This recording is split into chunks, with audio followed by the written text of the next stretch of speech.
So, another devlog, now hitting the second month of this 3-month game jam. I don't have that much time to explain things, since I still have to make a game, and I'm getting kind of close to the time limit here. In this devlog, I will show off the new enemy script, the first enemy, and I'll finally remake the animations, and maybe even add some new ones or add a new style to Lightblade or something. I first loaded up in Unity and started remaking the default enemy script that I made in devlog 2. The issue that I had with this one is the fact that each function is a bit too independent, which led to me having a movement function that is 30 lines long, which doesn't even do what the AI says. Instead, the AI should get full control over each function, so I made a new movement function that is way simpler, that also works better because the AI chooses the speed and when they move in the first place. I then applied this to all the other functions, and now I have some buttons in the editor that allow me to control the enemy. This script will contain everything that the enemy needs with the exception of the AI, which will be different based on the enemies. This made it super easy to make the first enemy of the game, as the only thing I really made is the new AI, and even here I was still making functions that got recycled down the line. I think the hardest part was making sure the AI doesn't fall off ledges, but at the end I have a new enemy, and likely the only enemy I will show before release. He pretends to be Moss, can't deal damage, dies in 2 hits, he drops 3 sparks, and is also scared of the player. Now for the exciting part. The character reanimating. I want the sword to be held in hand from now on, so let's start with a run cycle.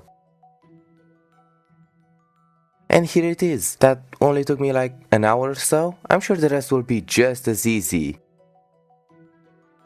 Okay, so it was not actually that easy. You can see now the player with all the new animations. Hope you like them cause they took me forever. As far as the new style for Lightblade, I gave him a scarf, which gets once you gain the secret ability in this game. I hope it looks good, you can tell me in the comments. I'm not sure if I will ever redo the animations again. If they look bad, then I just suck at animating and that's that. They ain't getting better. I also changed the pogo to be more of a dive, either down or diagonally. You can please tell me if this slash animation or something looks good. If it doesn't look good, I am not scared to just add a frame of him going down with his sword in his hand. But I hope you liked this devlog. I know it isn't exactly a lot, but most of the stuff I did is stuff I can't talk about. I already made the ability for this game. I have 10 rooms out of 26 and half the items, but I can't talk about them without spoiling the game. I also have to make, the other half of the game that I didn't make in this last month, so I can't spend too much time on this devlog, but if you want to see the final amount of progress, subscribe and I'll see you there.